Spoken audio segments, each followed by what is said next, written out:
بسم الله الرحمن الرحيم.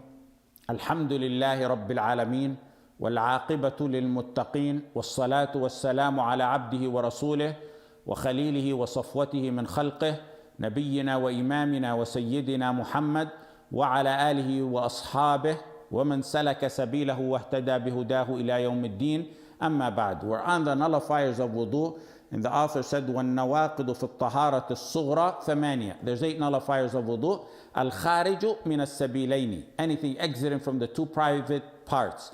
The second one is وَالْفَاحِشُ مِنْ غَيْرِهِمَا, what's repulsive that exits from other than the 2 private parts. The third one is what pertains to sleeping, وَزَوَالُ الْعَقْلِ بِغَيْرِ نَوْمٍ يَسِيرٍ جَالِسًا أَوْ قَائِمًا. The fourth one is وَمَسُّ الْفَرْجِ, touching the private parts.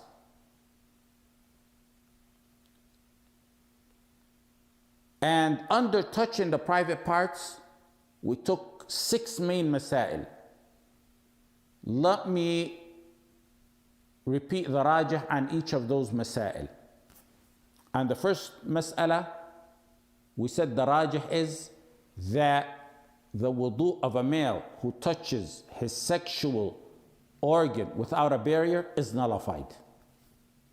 The next mas'ala, we said a woman who touches her sexual organ without a barrier, her wudu is nullified. The third mas'ala, we said a spouse touching the private parts of another, their wudu is not nullified. This is, the third one is the one touching. The fourth mas'ala is the one being touched. The spouse whose private parts were touched, their wudu is not nullified. In the fifth mas'ala, we said it's disputed whether touching the rectum is a nullifier of wudu, and we said the rajih is that it's not. What's not disputed is the buttocks. It's not a nullifier without a dispute. And the sixth mas'ala we took pertains to touching the testicles. We said touching the testicles is not a nullifier of wudu. Today we'll start on the fifth nullifier, inshaAllah. وَالْمَرْأَةِ لِشَهْوَةٍ,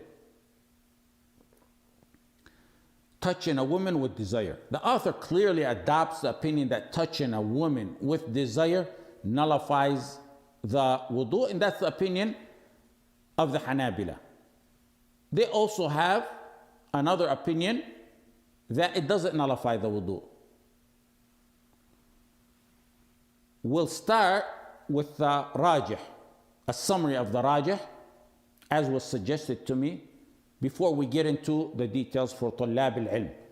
The rajih is that touching a woman does not nullify the wudu, whether it's with desire or without desire, whether it's over a barrier, meaning like clothes, or without a barrier, like being bare. That's of course if there's no discharge of madhi. If there's discharge of madhi, then the wudu is nullified. Not because of the touching, but due to the discharge of a madhi, which is a separate nullifier. Just like the masail we took in the last 2 classes. The 6 masail that I gave a summary on. We said the first 2 are nullifiers of wudu, and the other 4 are not nullifiers of wudu.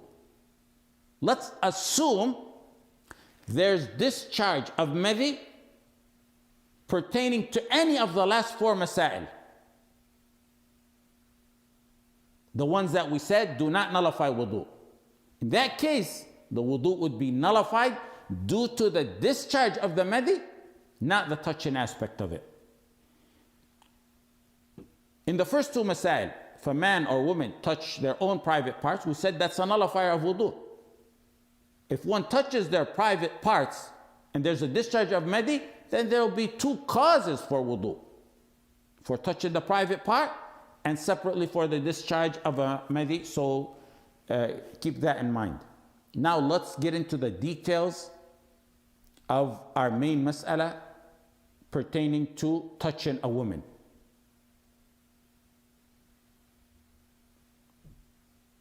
The first opinion is that touching a woman nullifies wudu unconditionally. That's the opinion of the Shafi'iyya. It's a very famous opinion within the Shafi'i madhab, and it's the weakest of the 3 opinions that we'll take, inshallah. they use the verse أو لامستم النساء. لامستم, they said in the verse, means touching a woman. And it's among the other nullifiers of tahara. They said lamastum means to touch. They took it literally, meaning touching a wife. And they said it's among other nullifiers of tahara, so it's a nullifier.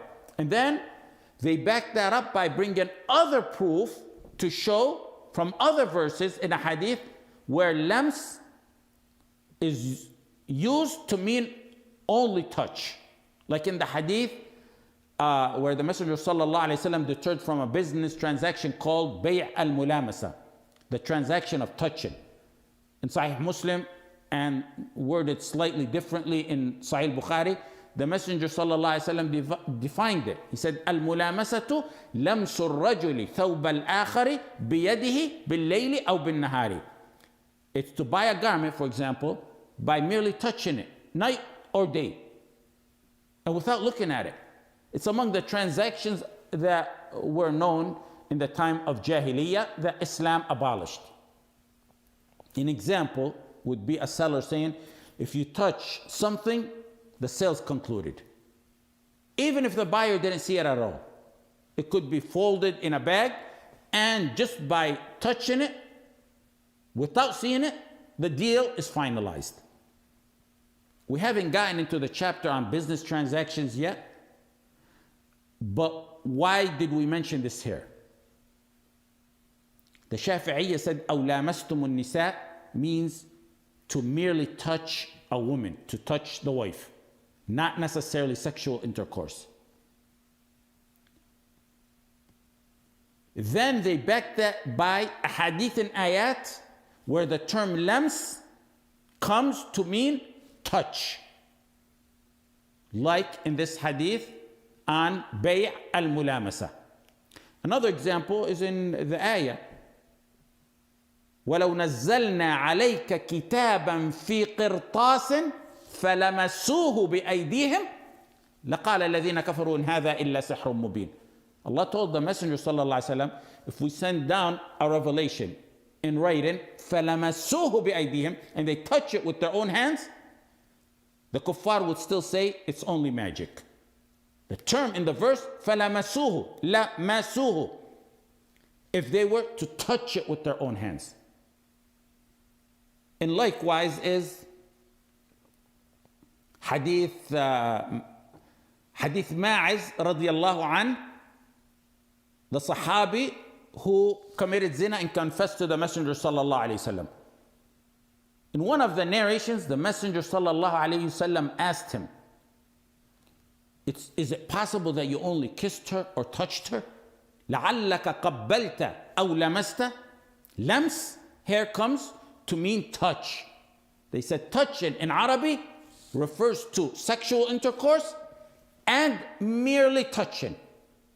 And up to here we agree with them on that. That's correct.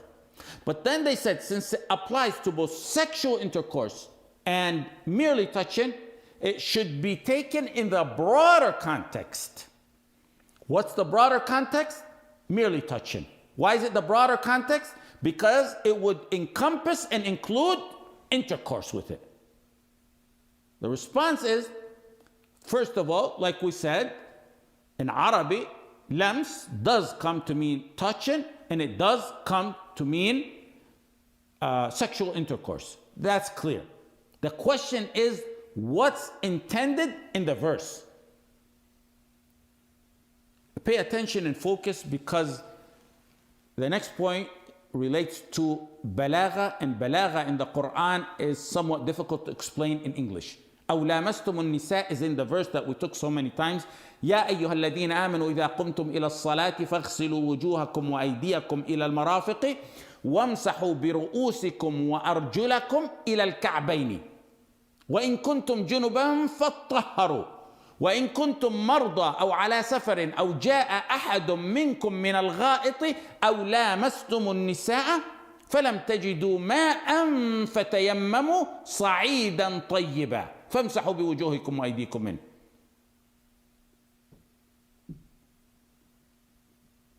That verse contains two matters.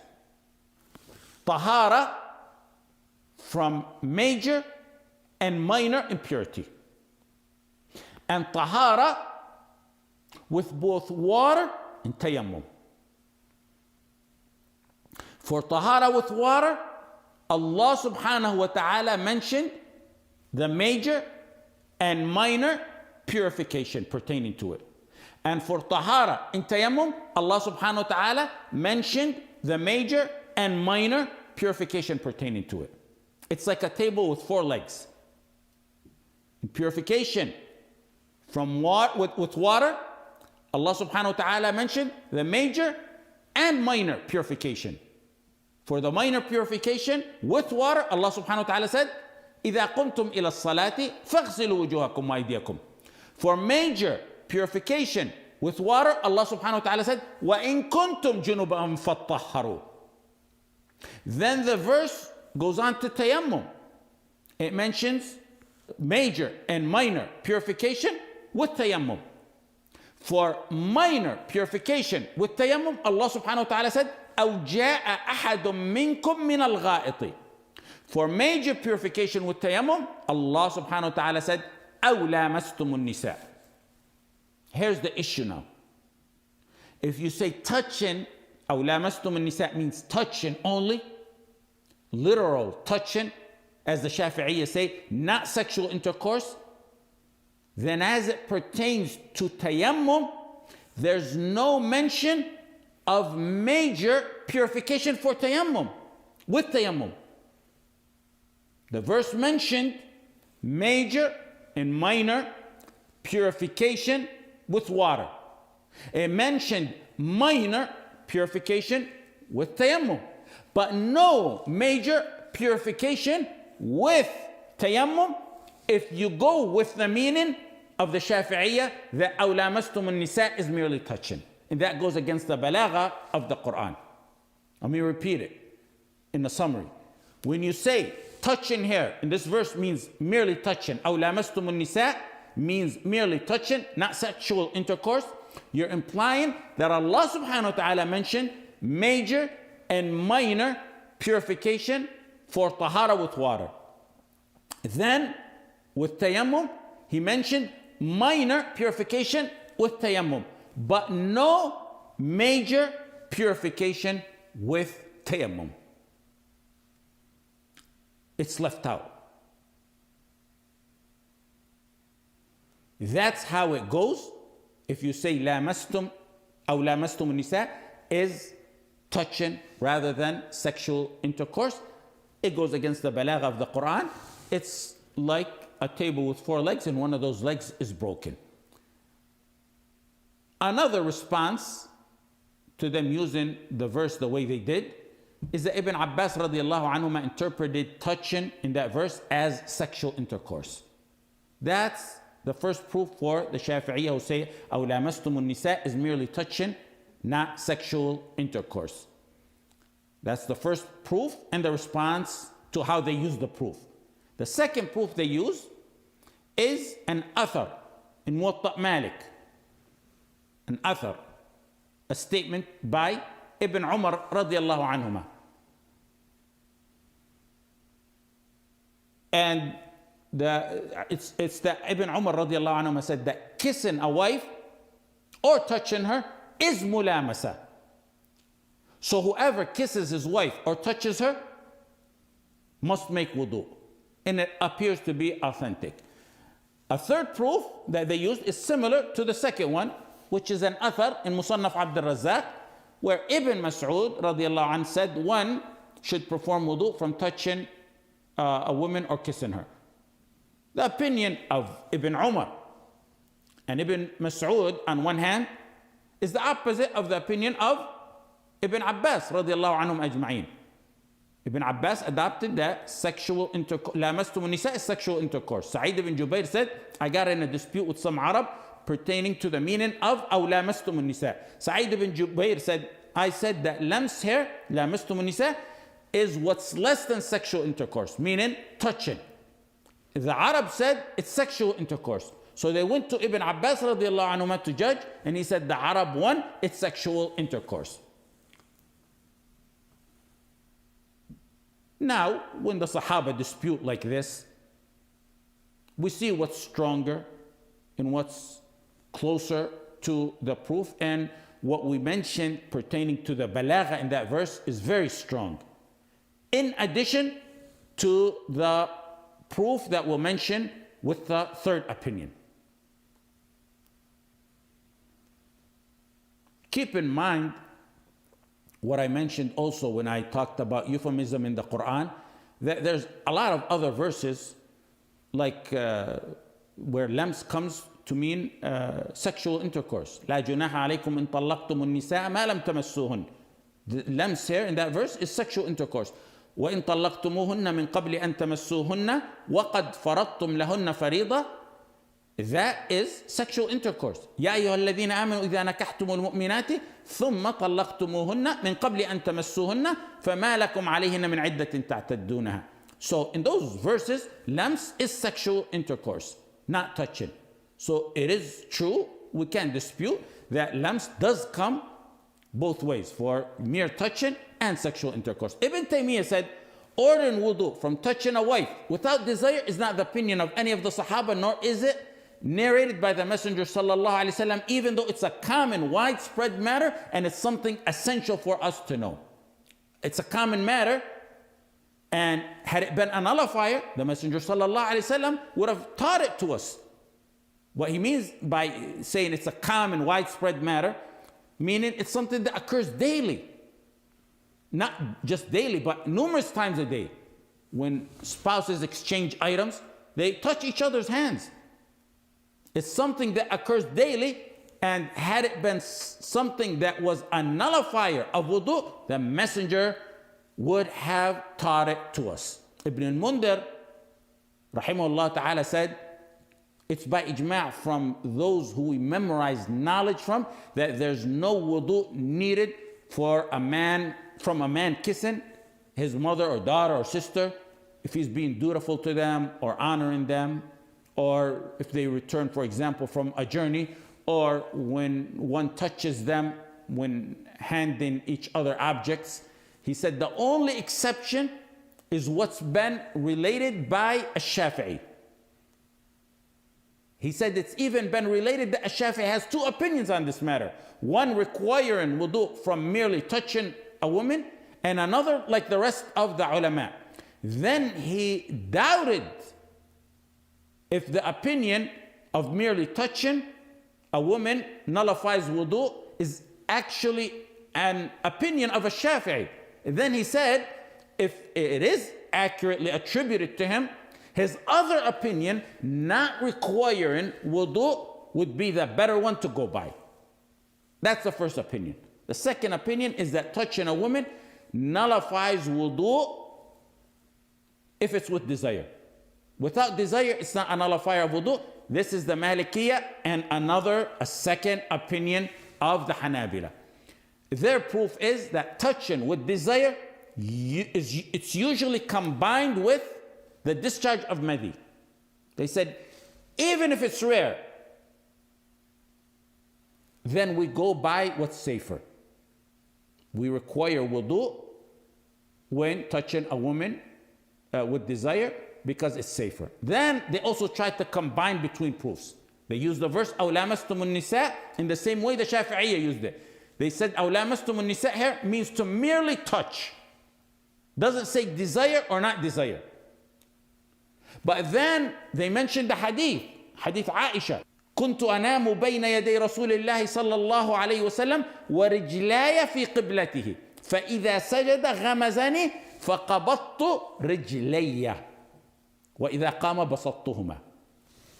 I was sleeping in front of the Messenger صلى الله عليه وسلم, she said رضي الله عنها, and my legs were between him and the Qibla. When he would head to sujood, he would pinch her because her legs were in his way, sallallahu alayhi wasallam, so she can move her legs. Then when she saw that he stood up, she would stretch him out again. قالت والبيوت يومئذ ليس فيها مصابيح. That was at a time, she said, when the houses didn't have lamps. The ulama here said the verse أو لامستم النساء says make wudu if you touch. Hadith Aisha indicates that the Messenger sallallahu alaihi wasallam pinched her while he was in salah, which means he touched her. He didn't make wudu because he was in salah. So they said, we'll combine between the proofs, the verse in the hadith, and we'll say that touching means touching with desire only. The third opinion is that the correct opinion is that touching a woman does not nullify wudu. That's the opinion of the Hanafiya, and it's a third opinion of the Hanabila, and As-San'ani chose it. They said touching a wife doesn't nullify wudu, or a sister or mother, unless there's discharge of madi, like we mentioned. Their proof, first of all, the strongest proof is that there's no proof. There's no clear, authentic proof that touching a woman nullifies wudu. The proofs are not explicit or clear. In order to say something nullifies wudu, as we've reiterated many times, it has to be clear, authentic, or an ijma'. A second proof is a hadith in Sahih Muslim. Aisha said, فَقَدْتُ رَسُولَ اللَّهِ صَلَّى اللَّهُ عَلَيْهِ وسلم لَيْلَةً مِنَ الْفِرَاشِ فَالْتَمَسْتُهُ فَوَقَعَتْ يَدِي عَلَى بَطْنِ قَدَمَيْهِ وَهُوَ فِي الْمَسْجِدِ وهما منصوبتان وهو يقول اللهم أعوذ برضاك من سخطك وبمعافاتك من عقوبتك وأعوذ بك منك لا أحصي ثناء عليك أنت كما أثنيت على نفسك. She said, رضي الله عنها, I noticed that the Messenger صلى الله عليه وسلم was missing from bed. So she said, I went looking for him. And I found him in the masjid with his feet upright. They were upright as we have them while we're in sujood, because the Messenger sallallahu alaihi wasallam was in sujood. She said, and my hand touched the soles of his feet while he was in sujood. And his feet were upright. What's the point of that? Had it been a nullifier, the Messenger sallallahu alaihi wasallam would have objected to her touching him during salah. He would have possibly ended the salah and made wudu and taught us to make wudu. Some Shafi'iyya responded to this and they said she probably touched him over the clothes through a barrier. لعله كان من فوق حائل. Shawkani rahimahullah said that's incorrect because it's against the apparent understanding of the hadith. A third hadith is a hadith in Sahih Bukhari with slightly different wording in Sahih Muslim. خرج علينا النبي صلى الله عليه وسلم وأمامة بنت أبي العاص على عاتقه فصلى فإذا ركع وضع وإذا رفع رفعها. The term وضع here in this hadith means to put her down. وضع بحذف المفعول. Or وضعها. You can say وضعها. Both are correct. I remember some brothers were confused when they were memorizing a hadith from Sahih Bukhari with us. Some had it in their books وضع in their edition, and some others had it وضعها. Both are linguistically correct and proper, and Ibn Hajar rahimahullah ta'ala said both are correct. The Messenger sallallahu alaihi wasallam was leading the salah, and Umama was on his shoulders. When the Messenger sallallahu alaihi wasallam bowed, he put her down. When he got up, after he got up from sujood, he would pick her up again. Umama is the daughter of Zainab radiallahu anha. Zainab is the daughter of Rasulullah sallallahu alaihi wasallam. So that makes Umama the granddaughter of the Messenger sallallahu alaihi wasallam. The point is, he would carry her in salah. She's a girl. So that means touching a woman does not nullify wudu. And Umama, by the way, was very much beloved to the Messenger sallallahu alaihi wasallam. When she grew up, she married Ali radiallahu an after the death of her aunt Fatima. based on the request of Fatima before she died. Fatima radiallahu anha is the daughter of the Messenger sallallahu alaihi wasallam. So Fatima would be her maternal aunt. You can, of course, combine in marriage between an aunt and a niece. After the death of Fatima, Umama married Ali radiyallahu anhum ajma'in.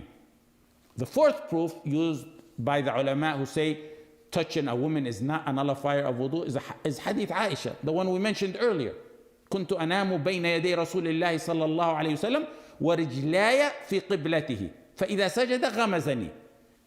The Messenger sallallahu alaihi wasallam would pinch her in salah so she can move her legs when he's about to make sujood. They said the Messenger sallallahu alaihi wasallam pinched her in salah. Had it been a nullifier, he would not touch her in salah. So it's proof that touching a woman is not a nullifier. Then there's some weak proof the ulama who adopt this opinion used. And among them is, in Musnad Ahmad, Hadith Aisha, أن النبي صلى الله عليه وسلم قبل بعض نسائه ثم خرج إلى الصلاة ولم يتوضأ. Aisha said, the Messenger صلى الله عليه وسلم kissed some of his wives, then went to perform salah and did not make wudu. Urwa supposedly told Aisha, it couldn't have been anyone but you. And supposedly Aisha laughed. That hadith is weak with many issues in it. And among them is that Habib ibn Abi Thabit in its chain. He's classified as a mudallis. Al-Dhahabi said he's a mudallis. Among other issues in both its isnad and its matan. In Tafsir al-Tabari, there's also another proof that they used. The proof that Salama said that the Messenger sallallahu alaihi wasallam kissed her while he was fasting. He didn't break his fast, nor did he renew his wudu. It's also weak. The rajih is what we started off with. Touching a woman is not a nullifier of wudu, due to the lack of clear, authentic proof indicating that, and also due to the proof that I mentioned, where the Messenger sallallahu alaihi wasallam touched Aisha, and the proof where Aisha touched the Messenger sallallahu alaihi wasallam while in salah, and the Messenger sallallahu alaihi wasallam didn't indicate that wudu was needed, nor did he break his salah, and he would never delay teaching us something so essential, so common. We'll conclude with this. وصلى الله على سيدنا محمد وعلى آله وصحبه وسلم.